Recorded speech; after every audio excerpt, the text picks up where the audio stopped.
అనంతపురం నగరంలోని ఆజాద్ నగర్లో ఉన్న దత్తాత్రేయ స్వామి దేవాలయంలో శ్రీ సీతారాముల కళ్యాణ మహోత్సవం వైభవంగా సాగింది. రాయల్ మధు దంపతుల ఆధ్వర్యంలో పెద్ద ఎత్తున ఈ వేడుకను నిర్వహించారు. వందలాది మంది భక్తులు తరలివచ్చి రాములవారి కళ్యాణాన్ని వీక్షించారు. ఎమ్మెల్యే దగ్గుపాటితో పాటు పలువురు ప్రముఖులు కూడా వచ్చి స్వామివారికి ప్రత్యేక పూజలు నిర్వహించారు. ఎమ్మెల్యే దగ్గుపాటి అన్నదాన కార్యక్రమాన్ని ప్రారంభించి భక్తులకు అన్నదానం చేశారు.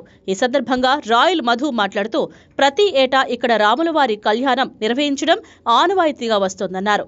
ఇందులో భాగంగా ఈ ఏడాది జరిగిన వేడుకల్లో భక్తులు ఇంకా ఎక్కువ సంఖ్యలో హాజరయ్యారన్నారు.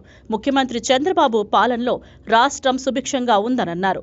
అనంతపురంలో ఎమ్మెల్యే దగ్గుపాటి ఆధ్వర్యంలో నగరం అభివృద్ధి చెందుతోందని, ఆయనకు ఆ శ్రీరామచంద్రుని ఆశీస్సులు ఉండాలని ఆకాంక్షించారు. శ్రీరామనవమి శుభాకాంక్షలు.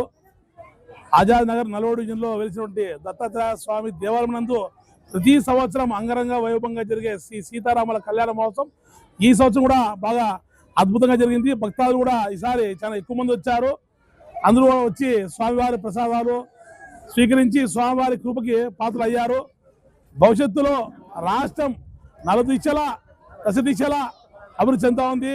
కాబట్టి ఈ సందర్భంగా శ్రీ సీతారాముల వారి కటాక్షాలు నారా లోకేష్ బాబు గారికి, సీఎం చంద్రబాబు గారికి కలాలని కోరుతూ, అదేవిధంగా అనంతపురం ఎన్నడూ లేని విధంగా అనంతపురం నగరాన్ని అభివృద్ధి చేస్తున్న అనంతపురం అర్బన్ ఎమ్మెల్యే దగ్గుపాటి వెంకటేశ్వర ప్రసాద్ గారు కూడా ఈ సందర్భంగా స్వామివారి కటాక్షాలు ఉండాలని కోరుతున్నాము. మరి ముఖ్యంగా రైతులకు సకాలంలో వర్షాలు వచ్చి రాష్ట్ర వ్యాప్తంగా ఉన్న రైతు బంధువులందరూ సంతోషంగా ఉండాలని వారికి కూడా శ్రీ సీతారాముల వారి కటాక్షాలను కోరుతున్నాను.